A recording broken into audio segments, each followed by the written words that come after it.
What's going on? What's going on? What's going on? What's going on? Yeah, man. So my microphone was muted. Like I said, this thing organic. Um, but yeah, man, I'm your host T, and I'm here with Florida State Bullies. Um, I'd like to welcome y'all to Nothing But Dogs Cast. Hey, man, you want to go ahead and introduce yourself? Appreciate it. Yes, Yeah, sir. Mike from Florida State Bullies, man. Founder, founder and owner. Some of the best XLs in the game right now.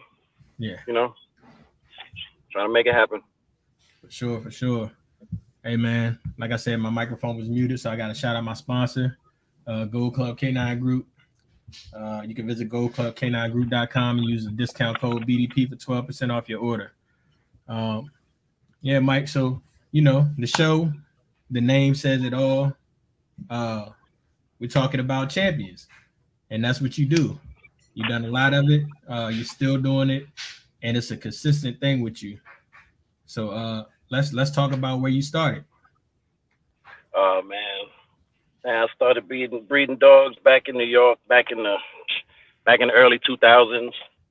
You know, to deal with the American pit bull terriers.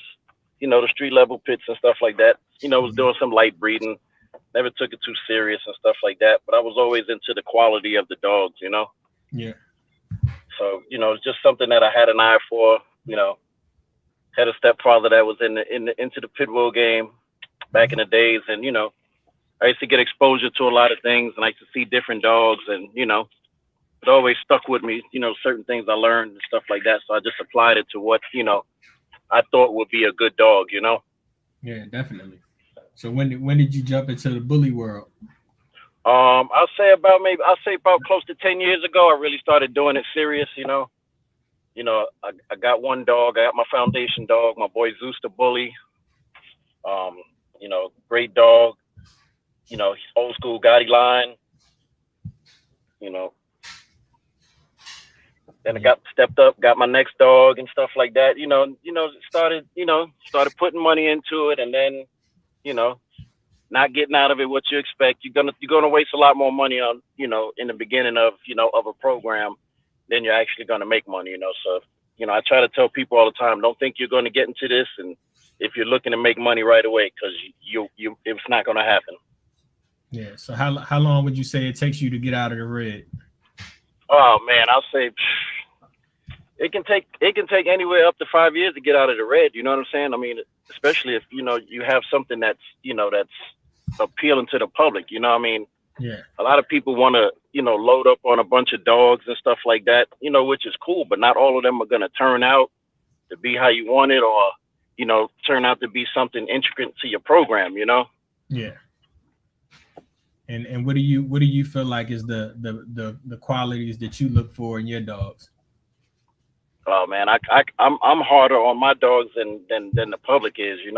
Yeah, I critique my dogs. What a dog doesn't have, what it does have, what is lacking, or you know what I want to add to it and stuff like that. yeah, yeah. So what advice would you give somebody getting into the game that they're gonna what should they look for? Because I know everybody's vision is different, but as far as the the base of the American bully, what should they look for? I mean, I would say deal with if you're gonna get into this game and you're not gonna try to just go buy a bunch of dogs from one kennel and think you're gonna slap them together and think you're gonna have the next hitter in the world. It doesn't work like that. Any of the top kennels will tell you it doesn't work like that. You're gonna learn from experience and stuff. Yeah. So the show ring. I know we haven't talked about that on the show at all. Oh Um, yeah, and that's your place. That's where you do your business. yeah. That's So that's that's my thing. yeah. So You know, what's important? Like what made you decide to go into the show ring and champion your dogs? And well what's for the me, importance of it? okay. Well for me, it's different. I tried to. I didn't get into the game to try to begin just start breeding and stuff like that. I like going to the shows. I like the competition. I like dogs that are judged and stuff like that. I mean, everybody says they have a good dog, but put it in front of some judges and let it be judged and critiqued and stuff like that, and that kind of piqued my interest. So I used to just go to the shows years ago just to walk around and see what's out there, what type of competition it was and stuff like that. And I wasn't seeing a lot of good stuff out there. A lot of the pocket breeders got great dogs. Yeah. You know, Sometimes you go to the shows, people don't show up with the XLs and stuff like that. So I said to myself, what I'm gonna do is I'm gonna start producing the XLs that are gonna be show quality that people can start bringing to the shows. Yeah. And You know. what's the importance of showing your dog? I mean, it's like, okay, it's like you have a child, and your child goes off to college. Yeah. They go and achieve something. They go and achieve accolades, and it's prestigious. Not every dog is a champion, but taking dogs to a show ring, you know, if I don't think a dog has it, I won't even waste time with trying to take a dog. If I don't think it has what it takes to become a champion. It's not easy. I mean, it takes a lot of training and stuff like that. But that's just my thing. I like the competition of it. I like going. It increases the value of your dog. It shows, your dog has been judged, and it's up to the breed standard. Which is what a lot of people deviate from in this game. They're breeding the dogs with bad feet, high rears, small heads, happy tails and stuff like that, cow hock, and Yeah. you're only hurting the breed by doing that. Those dogs are definitely not show quality. Yeah. So how many shows do you have to win before you can become a champion? Well, okay, say you go to one show, you Mhm. got a show Saturday. There's 4 rounds to every show. Okay. If you have an exceptional dog, and there's good competition. If you have an exceptional male or female, they can go in there and they can become a champion in one show. It's hard because they have to be judged up against 4 different judges. Yeah. So every judge is different. Some judges like apples, some judges like oranges. You know, Yeah. I've gone to shows where I've taken first place, and then I go to a different judge, and I'll go get second or third place. It Yeah. ain't all fun and games when you get in there. Everybody has their opinion and stuff like that. Sometimes some dogs deserve to win, some dogs deserve to get passed on. But Yeah. So do you feel like the judges kind of you said they had some like oranges, some like apples. Do you feel like they kind of like um they misjudge sometimes? oh yeah, absolutely, absolutely. I mean, like I said, I mean, you could like a certain type of dog, and I could like a certain type of dog. Just like if you and I were picking a puppy from a litter, it's probably more than likely we're not Mhm. going to pick the same dog. You know what I mean? Yep. It's just a preference, what their preference is, what they're looking for. There's some XLs that are longer.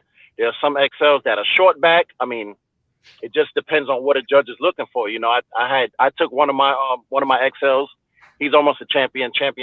Well, his name is Titan. My Florida State Bullies. I took Titan, and a judge that he got second place. And we get to talk to the judges after. I asked him, why didn't he win? And he said, because the judge said he preferred the shorter back of the XL. Yeah. He said it was just his preference, and Okay. maybe it kind of deviated to what the standard would be, because some dogs. I mean, Titan has great feet. He has great head. He has great body. He's a little long. He's the longer eggshell because Yeah. he's big. The dog is 130, 135 pounds, so they're gonna carry that weight pretty good. Yep. Yeah. So You know. with that, how much harder does that make it to become a champion? So if you let's say you take first in from two judges. So do you just have to get first two more times, like in Yeah, another show?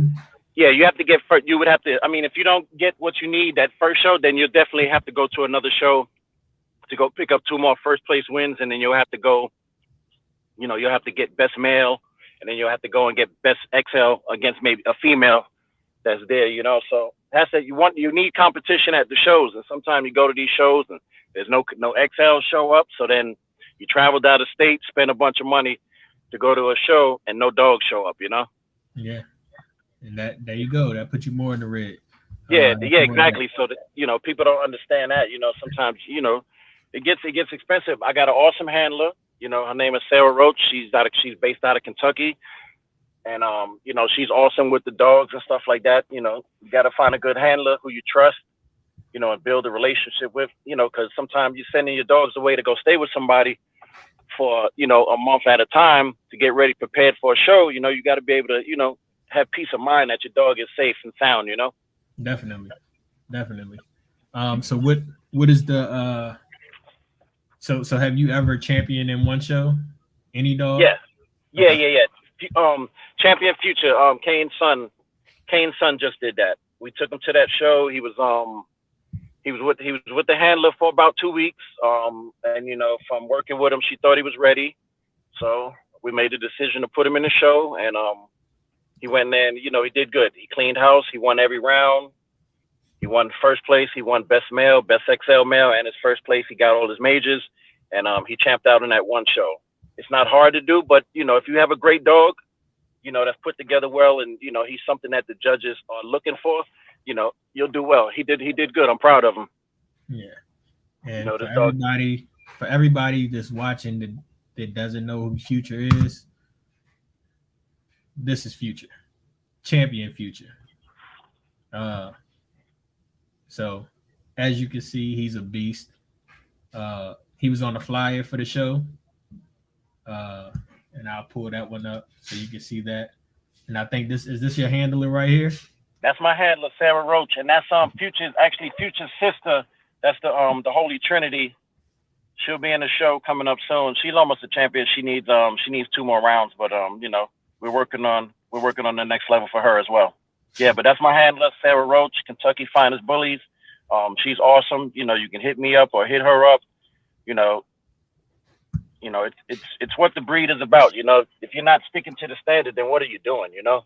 Definitely, definitely. And so this is the from when he became Yeah. a champion. Yeah, that's a champion. That's not all the ribbons because we couldn't fit him on, but he's got more ribbons, that go with each round. You're gonna pick up 3 ribbons each round. Yeah. Once you get all your majors, then you become a champion. Okay. So right now we're getting him ready. We're putting some weight back on him. Between him breeding and the shows and stuff, we're trying to put some weight back on him. Because we're getting ready to go for the grand champion run. Yeah. Me and the handler sat down and conversed, and we think he's got what it takes. So we're gonna get on the road. We're gonna do that wherever we got to travel to. We travel all over the United States. Yeah. We don't. So what's the difference between the champion round and the grand champion round? Well, see, once you champion out against other dogs, okay, then to become a grand champion. Now, grand champion is different. You have to go against only champions that have won. You have to become a grand champion. You have to have 5 champion class wins against other champions. Okay. And that's tough. You got XLs that go in the ring against standards, against classics, against pockets. And not for nothing, it's harder for an XL, because the smaller dogs, yes, a lot of those smaller dogs are put together very well, and sometimes it's hard to beat them, Yeah, definitely. That's why there aren't many XL grand champions in the world. There are a few. My handler, Sarah Roach, she owns one of them, grand champion Timbo. Yeah. He's awesome. I saw him recently. He's doing great. But, it's tough, but, from the package that Future brings, we think that he can do it. We think that he'll get the looks that we need, to get him to that next level. Okay. Yeah, and how early do you start training them for shows? Oh man, it starts from a young age. As a puppy, you want to get them used to stacking, and you can get a stack box and stuff like that, or get them to stand in place for short amounts of time and stuff like that, to get their muscles used to standing in place, so that they're not nervous and stuff like that. Yeah. I start off, and then when I pass them off to Sarah, she does what she does with them, and she gets them to that next level. Yeah. So how much time would you say a day goes into the show training? Oh man, it's hours per day. You're working with the dogs. You're doing distraction training and stuff like that. You're Mhm. doing stack training. You're doing you're doing gating. You're doing your walking, your stops. So when the judge snaps, the dog is at attention and stuff like that. I mean, there's numerous things that go into training throughout the day. And then also, I mean, you give the dogs breaks in between because you don't want to wear them out. Yeah, for sure. You know. For That sure. that's what it's all about. The dogs, you want the dog to be engaged, you want him to be happy, you want the tail wagging and stuff like that. So once you got that stuff going on, I mean, the dog is happy and the dog will learn, Yeah. 10 times easier and faster. Yeah, and also like every dog's not gonna be. He might. You had dogs that had the show look, but they just couldn't take the Oh yeah, training. oh yeah. I mean, absolutely. I mean, there are some dogs that are definitely show quality, but their attitude and Yeah, their temperament, don't don't match up with what's required in the ring. There are beautiful dogs out there, but I've seen dogs in the show ring, beautiful dog, and the dog is getting aggressive. yeah, Growling at the judge. None of my dogs, but I'm just saying from what I've seen yeah, out there, you know, dogs, growling at the judges and stuff like that, and growling and trying to fight other dogs and stuff like that. You want to keep that stuff, away from the ring. And I mean, I've had great dogs, but I got a dog at home. One of my boys, Apollo. I got him as a pet. Turned out to be a great dog.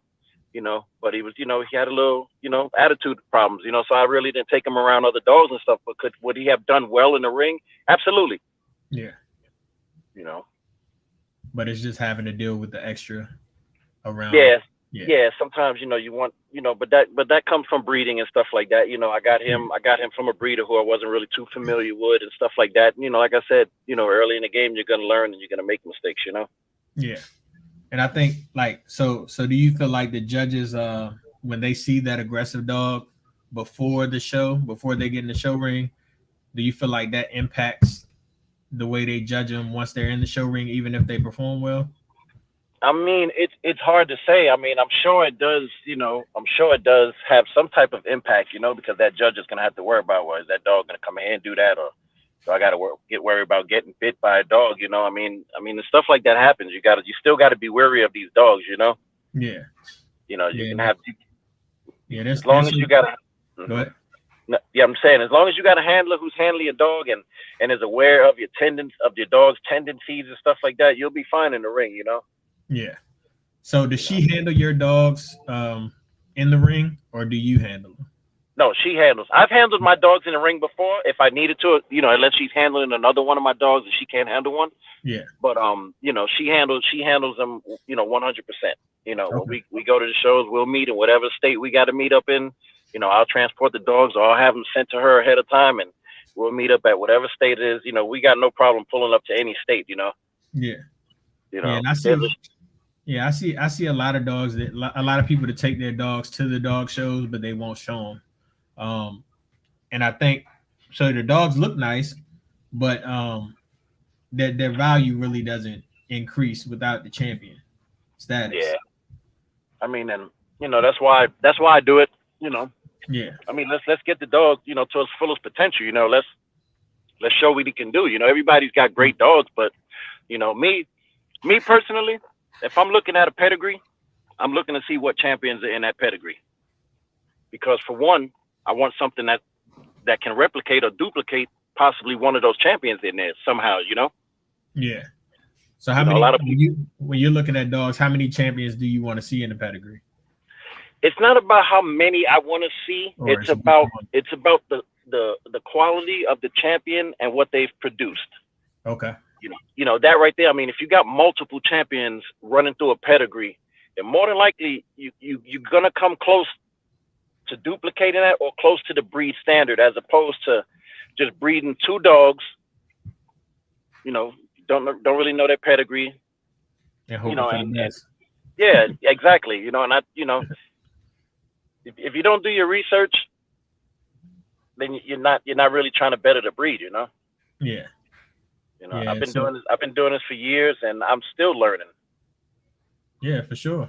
I mean, that's the process though. Yep. You gotta learn, you gotta put work in because it changes every day. Um, like I know they just posted new guidelines about the standard. for the Yeah. bully. So you got to know that, and you got to adjust. You got to adjust to the guidelines, and you can't get stuck in the past. So No. how much would you say a quality bully is going to cost you? Oh man, that's hard to say, man.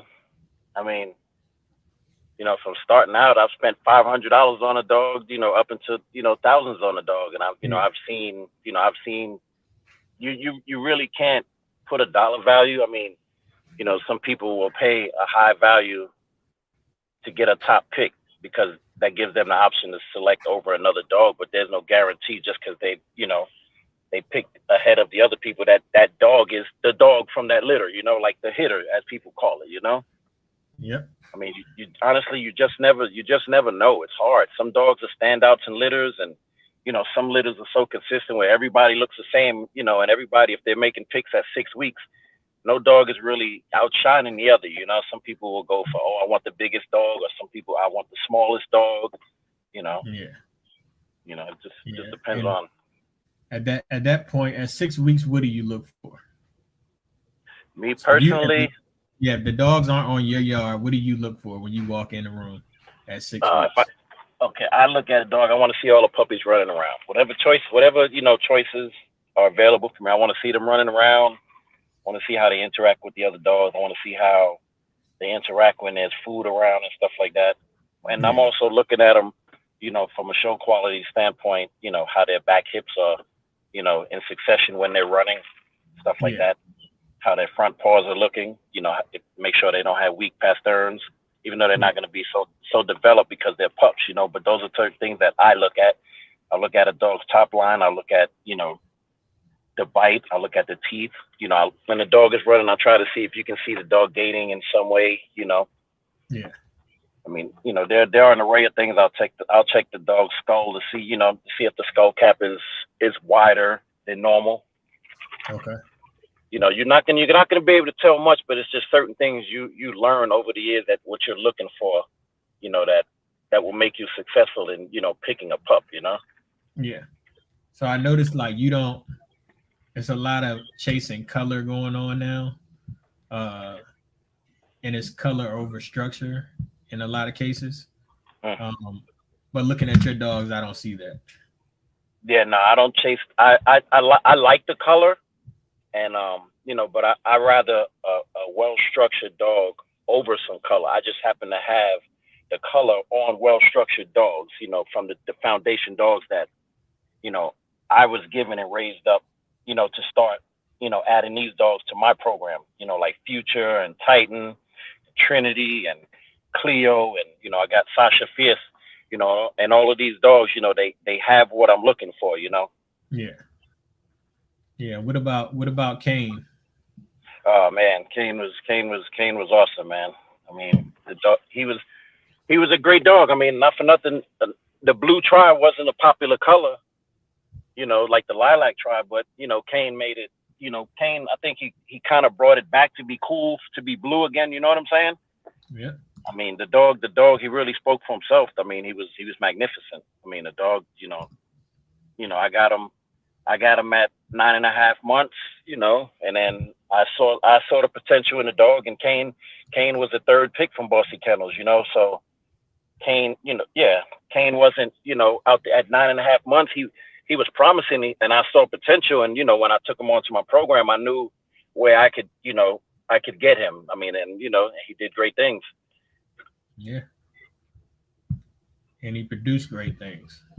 Yeah, I mean, he's produced a lot. I mean, we've done a lot with a lot of good programs out there.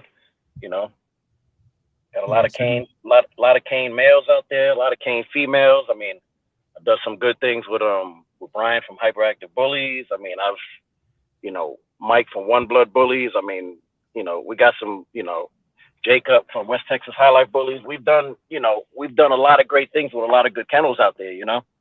yeah, for sure. So, question for you: do you feel like using him so much it watered him down as far as I mean, not as far as his legacy, but do you feel like when you stud a dog so much and he has so many productions, do you feel like that waters him down? I mean, I look at it. in two ways. Okay, if a dog is, if a dog is wanted and he's in demand by the public, you can stud him out. You raise his stud fee. People are still going to use him. I mean, so you really can't avoid him. And I've done that to try to make him exclusive, Yeah. but that won't stop the public, because the public will still will still want to use him no matter what you set him at. If they're looking, if for one they're seeing what he's producing great dogs, they're going to use him no matter what, because everybody's looking for the next Kane, or the next Future, or the next Good Bar, or the next Jumanji. Yeah. Yeah. So what did you set his stud fee at? Man, when I first got Kane, man, I started Kane out. I think Kane was like 35, and then he started growing, and then he went to 5, and then he went to he went up to 10,000, and he went up to 15. Yeah. And I let him sit there. Yeah. But so, and people pay for it. People are gonna pay for quality. And I think Yeah. a lot of people that pay for the quality, I think some people that pay for the quality, they don't really know exactly what they're getting. So you didn't do like approved? Because I see some guys do like their stud fee, but it's only to approved females. And Okay, stuff like that. a lot of people do that. But the thing when I first got Kane is, what the first question people are going to ask you, where's his productions? Okay, so if I don't start dropping litters with Kane, then he won't be out there and he won't become popular. You understand? Yeah. That's what they want to know. Where's his production? So okay, so if I underproduce him, then they still won't see what he has, and he won't, he wouldn't thrive and become who he was. I mean, he produced great dogs. Yeah. I mean, Makes he sense. got, so I mean, I didn't just stud him out all over the world. I didn't just slut my boy out, but I mean, he was studded out by plenty. He was studded out plenty. He's got a few hundred offspring, and I mean, I'm happy with what he done for the bully world. I mean, the dog went from a regular, pretty much a pet, to a household name right now. Yeah. Yeah. And another thing that I noticed, like all of your pictures are like high quality. So nothing on your page looks bad. Like everything looks like, a photographer took your pictures. I mean, honestly, your program, you got to live and die by your program. I mean, you have to take quality pictures. I mean, if you're just posting cell phone pictures, Yeah. you can possibly kill the look of your dog with one bad picture. Yeah. For sure. When I get out there and I take those pictures, and I take all my pictures. I started off with a Canon, and I moved up to a Sony A9, which is what I shoot with now. Yeah. I mean, it doesn't change or alter the look of the dog. I mean, those dogs are quality dogs. I'm just, capturing what I think the public wants to see of them, in that essence. Yeah. I mean, that I think that goes back into investing in your program. Oh yeah, definitely. I mean, you have to, I mean, you go to one. Go ahead. Go ahead. Yeah, sorry about that. No, you're good. I was just saying the cameras aren't cheap. So Oh yeah, no, definitely. Yeah. But it's all about investing in your program. I mean, just like if you're starting off, you have a litter of pups, you sell that litter, you keep that money, and you go and get you a better female, for what you're trying to do to your program, and then every dog is a stepping stone, to what you're trying to do and add. Every dog will become intricate in your program, over time. Yeah. Yeah, for sure. So do you feel like when you started breeding, how did you do with your litters? Did you keep the first pick from each litter, or was it just like, oh, I'm gonna sell and I'm gonna go buy something else? Well, at first I started off that way, because I had quality, but it wasn't 100% what I was looking for. I mean, you're never gonna go out there and just get your best dog. I mean, my boy Zeus, I got Zeus from a breeder in the Bronx, and and I loved him. And Zeus turned out to be awesome. He's a Comet grandson.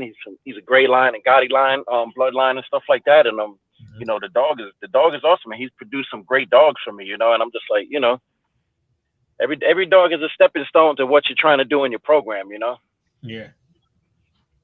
Yeah. So I'm sure you passed on some dogs that you were like, I I had a shot to get them. What what Yeah, what yeah, what dog definitely. would you say is the one you like? Damn, I missed that one. Oh man, I mean, there's a couple of them, man. I got a few dogs in the UK with Costa Nostra Windsor. He's got a cane daughter. Her name is Venom. I mean, that girl is awesome. Shit. I would love to have that girl back. But sometimes you want to let great productions go out there so the public and the people can see what the dogs are doing. Yeah, If I kept everything that that appeared to be good, then what would the public have? yeah, that's very true. So so do you feel like you put out any bad litters? Um, going through the growing pains. Um, Hmm. Um, I've done litters that I've not. They're not as favorable as others. I okay. won't notate which litters those are, which Yeah, yeah, yeah. No, you don't dogs need I've to. used and stuff like that. But I've gotten less than some favorable results. On breedings, Yeah, which happens to everybody. You just never know. yeah. So You know, you just what about like health testing and stuff like that? the health testing we're big on. We do the embark and stuff like that. Make sure all of the dogs are clear of any genetic diseases and stuff like that. But a lot of the dogs, I know Bossy's done that to a lot of their dogs, so we do it to our dogs. And we encourage our customers to do that with their dogs as well. Yeah, for sure. So what do you say is the biggest part of the health testing for you? Because some people care about the hips, of course the heart, but I think the hips are heavy on a lot of people's radar. Yeah, the hips and elbows are heavy. I mean, but honestly, man, you could have a dog that can pass, his OFA on hips and elbows, and still produce something that can produce something bad with hips and elbows. Yeah, It just happens, especially with the XLs. These dogs grow at such a rapid rate.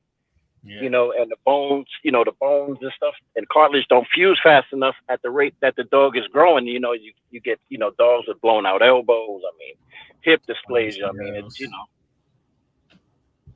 I mean, Yeah, it's tough. I mean, it's tough. But if you're doing your research and you're dealing with, the right people with the right kennels and, who are breeding and health testing the dogs, you kind of eliminate all of that, that somewhat, you know, yeah. as And how do opposed you to just, go ahead? no, I'm saying as opposed to just going to somebody who doesn't do that stuff, you never know what you're going to get. Yeah, for sure. And what about line breeding? Because I know that's big on a lot of yards. Um, they like It to is. keep that It keep is. in the house. I mean, it is, but a lot of these dogs are line bred so much already, and if people really aren't studying and doing their homework on these pedigrees, they're just you're just running the dogs into each other and not producing desirable results. You know. Yeah. So you can over line breed. Oh, absolutely, Yeah. absolutely. And sometimes I see some people post and no names and stuff, but Yeah. oh, five times this and five times this dog and six times this dog in the pedigree, and it's like Yeah. you Yeah. want to bring in, you want to outcross somewhere. You got the same dog in the pedigree 5 or 6 times, and then those dogs that are probably down on the mother's side have the same thing. Yeah. You know. Yeah. So that raise the health risk? Yeah, absolutely, because you're just reproducing the stuff that has ran through those generations and possibly can start coming out in litters and stuff. Yeah. So if you were to line breed, how do you do it?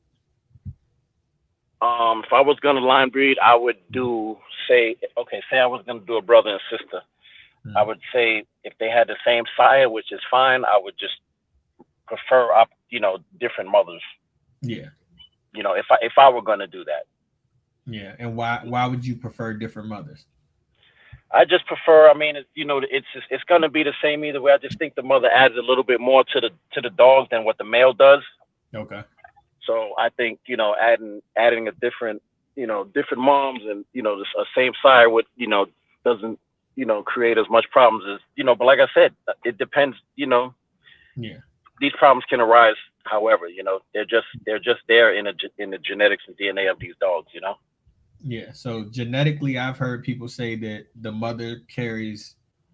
I've heard 80%, but I don't really know if that's true or not. Like that seems kind of heavy. I would say, I mean, I've heard people say 80, I've heard people say 60 or 50-50. I think the mom has a little bit more bearing on the litter than the father, Yeah. but you know, who's to say? I mean, sometimes you get desirable traits from both of the dogs. Sometimes you'll get dogs that look like the mother and father, you know, so Yeah. it just happens. You can't really predict. You know, it's like people come to me, hit me up, say, "Oh man, I see you breed. You know, you're champing out all these dogs and you're breeding this. You know, can you guarantee me? I want to buy a first pick. Can you guarantee me a champion show dog?"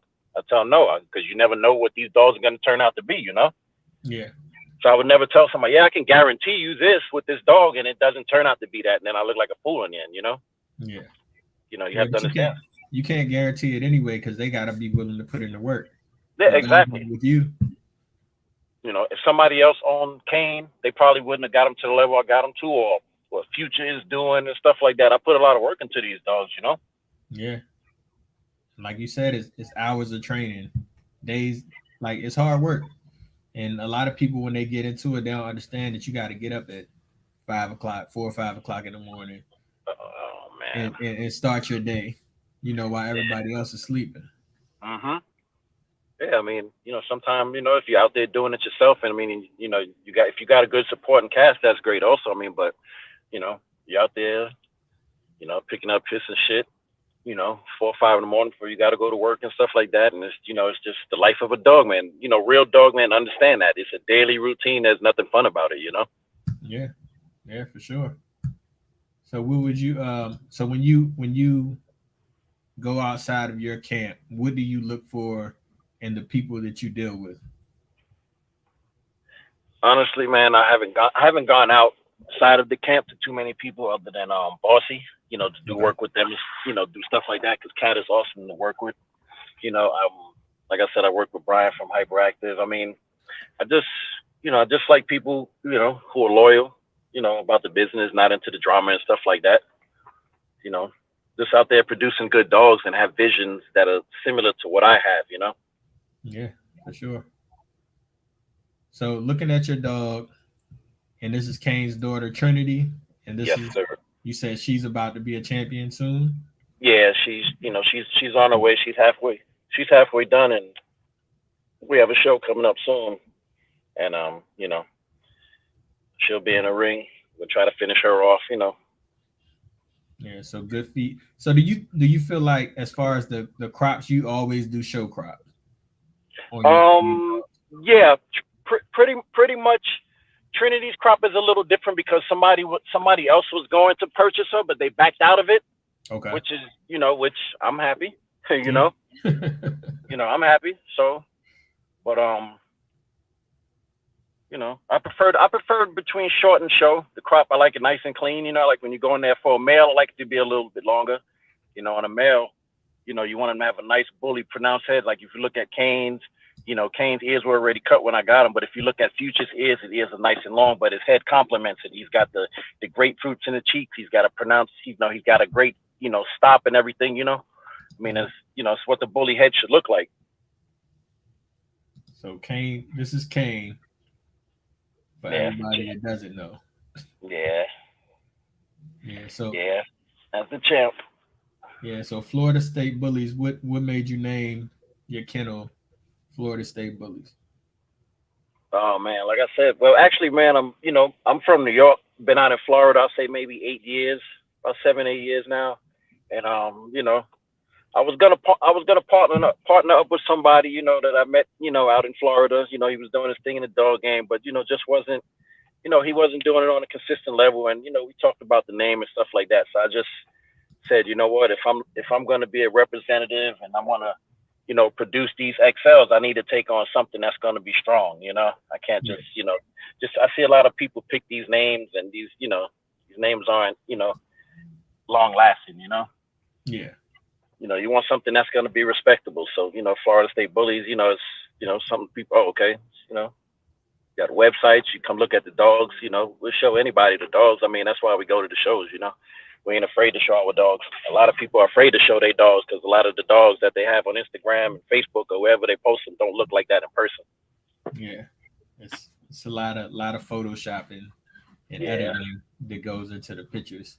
yeah. Um, and I mean, it's not good. It's not a good look for the bully game as a whole. When they do that, because now it's like if you don't have video evidence, or everybody wants the heaviest dog, you know, like, Yeah. oh, my dog's 180 pounds and he's sloppy. You know what I'm saying? Like, Mhm. it's Mhm. just it's not a good look in Yeah. my eyes. In most people's eyes, I think that love the breed, um, it's not a good look. And No, not at all, man. Not at all. I've never been concerned with having the biggest dog. I don't want the biggest dog. Never. Y'all can have that. I want something that's structurally sound. I want something that looks, that looks appealing. I want something that's aesthetically, appealing to the eye. The dog looks sexy. You want a female with a, nice rear, great top line. I mean, a lot of people don't look at this stuff on dogs. They just, oh, I just want to slap two dogs together and make it star. And it doesn't work that way. Yeah. So when you say a nice rear, what do you mean for the people that don't understand? Oh man, rear muscle development is something, it's a must on a dog. If a dog doesn't have rear muscle development, I mean the dog is weak from behind. Yeah. A lot of the dogs that I have in my programs, I've been blessed that they have strong rears. Like Trinity has an awesome rear. Her sister Cleo, who's back in the program, and she's almost a champion as well. Cleo has an awesome rear. Future has an awesome rear. Titan has a good rear. So it's vital to have dogs that have that and that can produce that. Yeah. So Beth says she's looking you up on Facebook. You're very impressive. Thank you. I appreciate you. Yeah. I think it's a lot of people that don't understand the work that goes into it and what you got to do. So how many dogs do you have on your yard right now?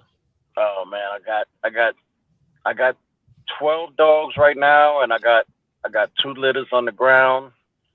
So I would say with the pups, I say about 20, 23. All right. So you got to feed 23 dogs. You got to whelp litters. How Yeah. many do you start stacking before they leave, or you just wait until you got your pick and then you kind of go from that? As far as what do you mean stacking? Like as far as like when your pups leave, like what kind of training do you send them home with? Like as far as like are they kind of crate trained? I mean, at 8 weeks, it's kind of tough to train a pup. To Yeah, train pups in a whole litter. I mean, you can try and do as much as you can, but at 8 weeks, it's kind of hard. Because you got a litter of 10. yeah, You can give each pup, a certain amount of time. The puppies, we introduce them to humans, and I got kids and stuff like that, so they play yeah, with the kids and stuff. So they get human interaction 100% before they leave. yeah, and You that's know, they needed. yeah, they're with the mom. They see other dogs and stuff like that. If we got pups that are their age, we'll let them interact and stuff like that. But then they go to the vet. They're exposed to people and stuff like that. So they do have some type of guardianship, per se. When they leave. Yeah, You know. yeah. Then So as far as like in your camp, how many people do you have helping you, or is it just like family owned? no, this is a family owned thing right now. This is something I built with my family and stuff like that. And you know, the program is either gonna make or break on decisions that I make, for the program. Yeah, and I've had go ahead. No, I was gonna say I've had opportunities to bring people on board and stuff like that, but just at this stage right now, I'm just kind of, I'm been in the game for a few years, but I'm still, growing every day. Still I still don't think I have my best dog in my program. So that makes me want to work harder to create, bigger and better things as opposed to what I have now. Yeah. Do you feel like you're ever gonna have your best dog? I feel like that's one of the things where you can't, like, if you ever feel like you get your best dog, it's probably time for you to get out the game. Like as Yeah, far as breeding goes. yeah, You know what I'm definitely saying? not. Because at that point you're complacent. Like, Absolutely. this is the best dog I'm gonna have ever. Mhm. So if you if you Absolutely. if you feel like you can't produce something better, then you Yep. got you got to get out the way for the next guy. Mhm. I'm always looking. I'm always looking at dogs and what's going to be a potential hitter or something like that. I do a lot of research. I don't network. I mean, I network with a lot of people, but you know, I network with who I need to. Who's important. If I got questions, I'll ask. I'll call.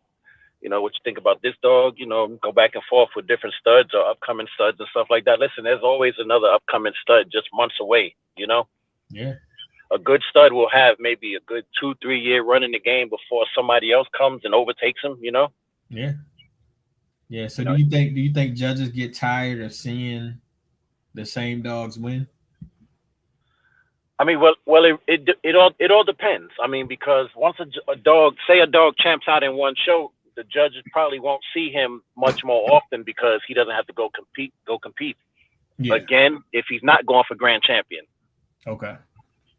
I knew after we champed out Kane, I kind of knew that we weren't gonna take him for grand champion because it would have been harder for Kane the grand champ because of the style of dog he was. He was huge. He was massive. Yeah. Um, but he was the longer version of the XL, Yeah. and the judges prefer the smaller So short back. So that we thought about it and we pondered about it. I mean, and then just unfortunate things happen.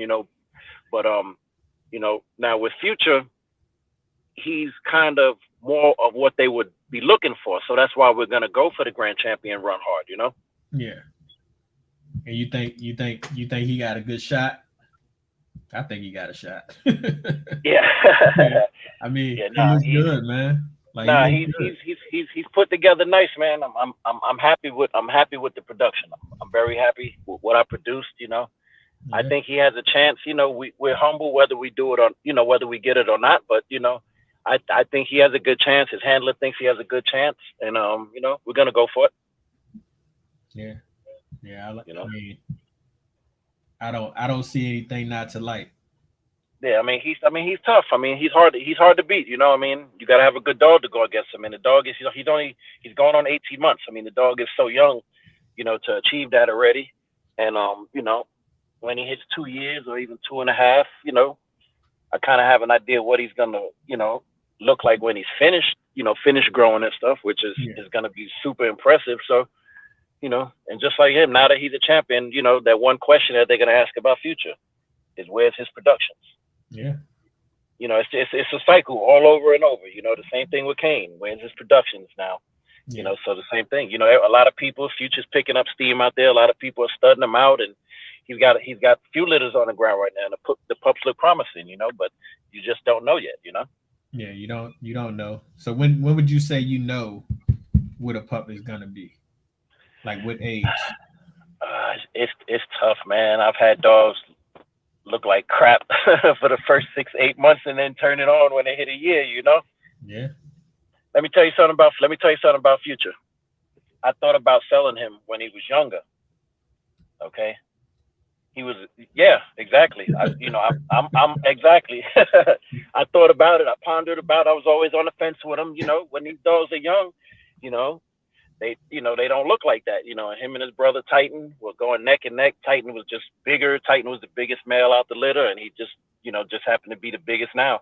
And then Future started growing, and passed him up in one stage, and then I'm like, okay, hold on a second. I was a little wary about certain things on him, and then all of a sudden, the bone development just came in. I mean, the head just exploded, the rear exploded. I mean, and I'm just looking at this dog like, I got something here.